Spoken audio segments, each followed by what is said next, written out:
Shalom, all praises to Yahweh, Bashem Yahushua, Bashem Rakakadash. Alright, the one is the apostles of Great Millstone, salute you brothers teaching the word in sincerity and in truth, man. This is going to be a short video version of the video I did. It should be uploading soon.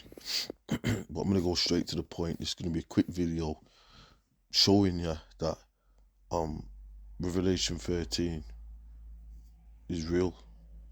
Okay, where it says that, well let's play it, that you will not be able to pay for anything, make a transaction, buy food, goods, anything like that, unless you get the implant, RFID implant in your brain or in your hands. So let's play it. And this is China that's ahead. You got places like China, places like Sweden. Okay, where the future's at. So let's see where this is gonna take. And this is a blog of some blog, right? Bloggers.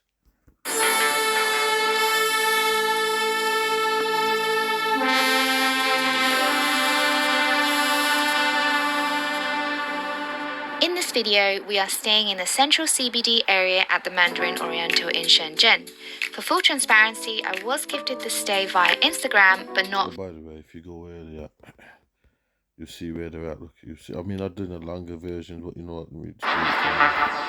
We often see headlines, the city of the future. But what does that actually feel like?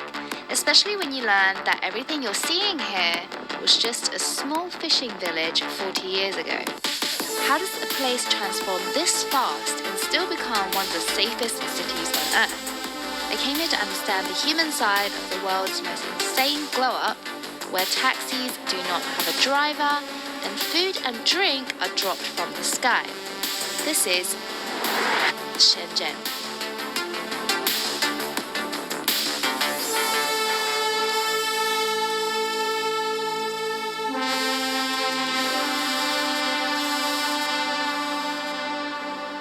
In this video, we are staying in the central CBD area at the Mandarin Oriental in Shenzhen. For full transparency, I was gifted the stay via Instagram, but not via YouTube. So technically, they are not sponsoring this video. If you want to see a room tour, it's further into this video. Click on the room tour part in the chapters below. This is the view from our room. There is a very modern mall downstairs. Let's go check out some futuristic stuff. Okay, let's have a look at how people live in this city. Alright, as you can see, it's a 7-Eleven. If you caught it. Alright, and this is where the payments is going to come up. Okay, let's carry on. We're at 7-Eleven, a convenience store, and to pay for goods, you do not need your wallet, and you don't even need your phone. You only need yourself. Watch this. Did you hear that? You don't need your phone. You don't even need your phone. Because some places you pay by the phone or the watch, you know, the interface is your phone. You know, you go on, you put the phone on the reader and stuff. But here, you don't even need that. Let's check. I'm just paying with my palm. Ta-da! How fascinating is that? And this is what it's like to live in the future. There, that's the scene. Our father was murdered. I find out who killed him. Let's get myself. But there you go. Now, obviously, so if you think about it, right? See if I can get rid of this. If you think about it, man, obviously you got to be hooked up to a network. So you biometrics basically. And that's what all these things are about, like the digital ID that they're pushing over, over in the West. The digital ID that they've got over there, all your biometrics is linked to these things. When the outbreak happened, they had an NHS app, which is the doctors over in the UK that they was pushing everybody to get that app so everybody can know. And then they had the passes, the Mad Dog 2020 passes, see it, so they could say, well, have you got this? So you're walking around with a medical pass, link that to your bank, and then that's it. You got the whole social credit score system. So everything will be linked. That's what they're doing. That's what the digital ID is about. When you get stopped, everything will be on it. Medical, what your job you're doing, if you not get a job, if you're on the state benefits, your medical issue, what all of it in one database. So that's biometrics. When you, like certain airports you go to, with certain train passes, we just walk through. It scans your face, so you have to obviously be linked to some database for that to be the case. And obviously now the next step for this is the chip. Because what if these same people just, that tracks you everywhere you go? That's the, if you ain't got the chip in you and you're kind of like waving your hand or something, or your eyes, the chip is even, and the brain chip and the chip is inside you. Okay, so that's the next step of this thing. So I just wanted to bring that out.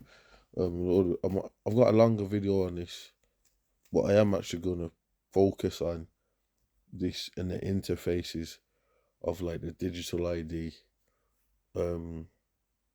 biometrics, the health side of stuff, and link it with this, because she's just scanned. She's not chipped, but she's got the biometrics, and they're already doing the actions of if you was chipped. So the whole interface and setup is all there. So why are we at this park? So there you have it. So Ta-da! How fascinating.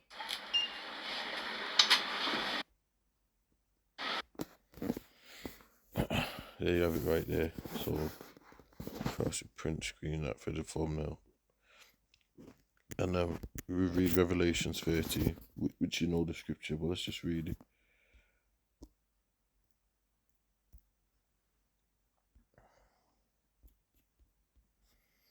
And he calls of all, both small and great, rich and poor, free and bond, everybody that's in society on the grid, and the AI technological grids that they're setting up, the New World Order, is enterprise, to receive a mark in their right hand or in their foreheads, and that no man might buy or sell to be that had the mark or the name of the beast or the number of his name.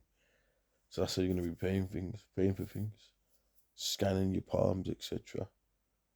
Okay, or however, the biometrics getting scanned or being linked up to this database through that chip. All right, with that, I'm going to close out. You see, we're in the end. We're here. This is it. All right, with that shadow on.